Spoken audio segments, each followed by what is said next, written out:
A complete cabinet shakeup today. 7 ministers dropped and a majority of portfolios shuffled entirely. It's a move the Prime Minister frames as a positive step forward at a pivotal moment in time.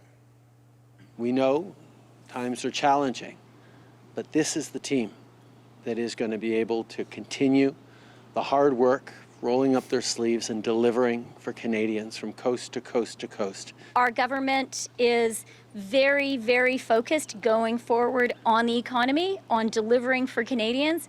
We know affordability continues to be a challenge, and we are laser focused on that. So, right now it is all about, skating hard, scoring some goals, and maybe checking a few people pretty hard into the boards.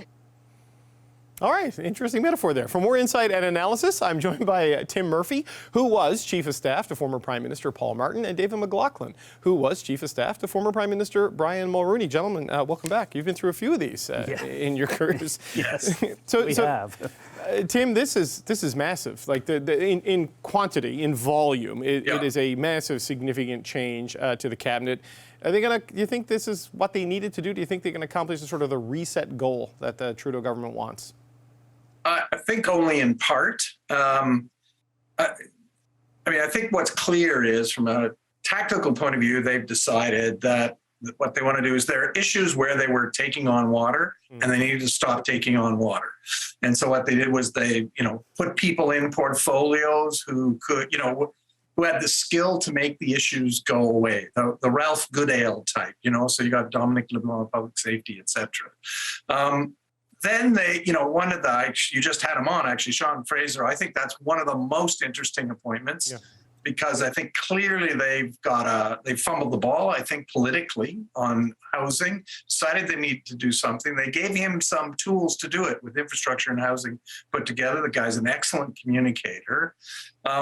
That being said, I think around the core economic message of the government, they've clearly decided they had the right people in place and didn't move much there. Except one interesting thing, I think when you look at kind of the list of people who are in the prominent economic roles, it's almost all women, which is interesting. So they've clearly kind of doubled down on the gender, like you've got, Chrystia Freeland and Mary Yang and Anita Anand and now Reki Valdez in small business. So, with the exception of Champagne, it's kind of an interesting, real hard lean in on the gender issue, which is obviously one of the areas where they have. But I would say, there's some risk in this, though, because they've put some people straight off the back bench into portfolios on the assumption that they will not make bad news. And I tend to find people coming from the backbench want to do things. And sometimes when you do things, you create unintended consequences. So, some fairly good and talented people, Rifrani into justice, but straight from the backbench into that role is a big jump all in one. And so I think there are, obviously there's a lot of young people in this too, from, 8 new ones. So all of which to say, I think on the core economic issue, they've said we're happy with who we have on getting rid of mistakes. They clearly made some important changes. They want to put a younger face forward. But at the end of the day, most Canadians don't know who most ministers are.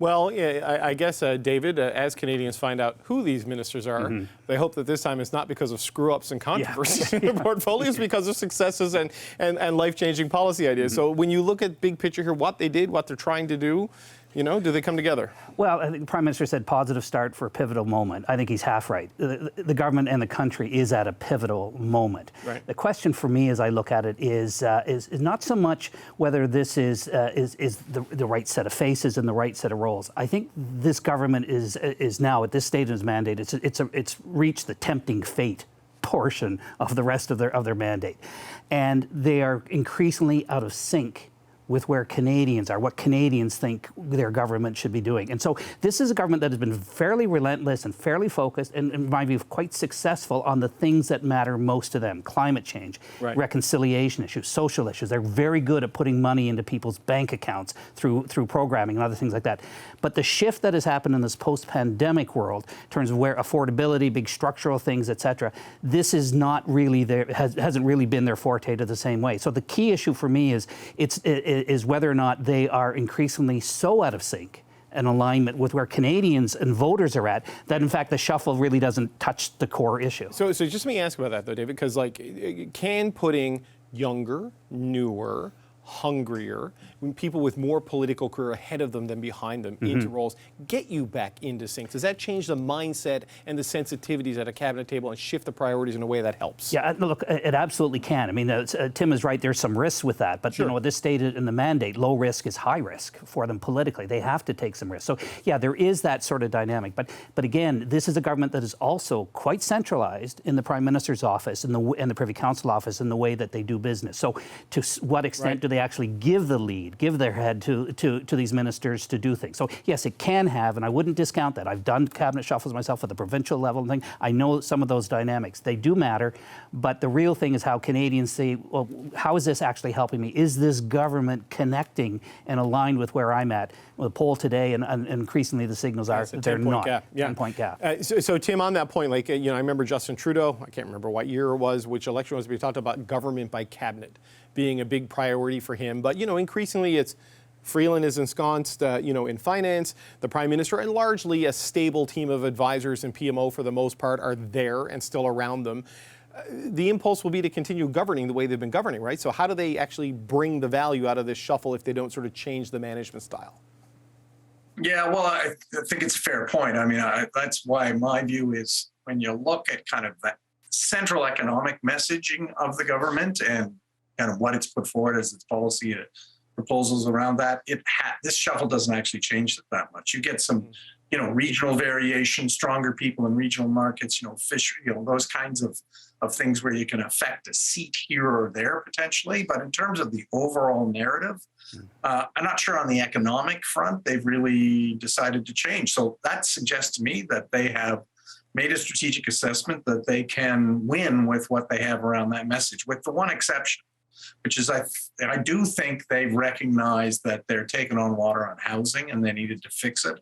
And clearly Sean Fraser is one of their high performers. A couple of moves that do kind of make me shake my head a little bit is I think Anita Anand in Treasury Board is a weird one to me because I think she's been a very good performer substantively for the government, good communicator, can be a great face around economic issues. Bet you there's not a single Canadian and a ton of journalists who couldn't tell you who the last Treasury Board Minister was. And then I do think actually Dominic LeBlanc is one of the best communicators on a kitchen table point of view. Yep. And I think it's a waste not putting him in a central economic portfolio. Yes, but he is the Minister of Janitorial Affairs as well, Tim, and they got some big ones to clean up in public safety, right? Well, to be fair, obviously, to keep him in intergovernmental affairs was smart because he's got great relations with those premiers, and keeping them out of the fray in the next election is very politically helpful. So, David, just we're getting near the end of our time. Talk about the Anita Anand move. You know, seen as a high performer, recognizable in difficult files and difficult issues, but Treasury Board is this.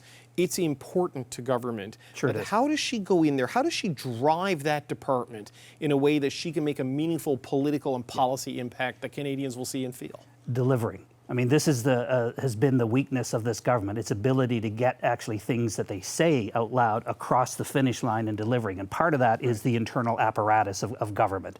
And so the role of Treasury Board, the Treasury Board president, and that committee that she now chairs is, of course, that inside part of moving money into programs, into policies to give them effect. Right. And so that the system always pays attention to how Treasury Board operates. So she can make that move with more alacrity. She's a new COO. Absolutely. And this is the piece that is in fact missing. There is no real COO, Chief Operating Officer of the Government of Canada.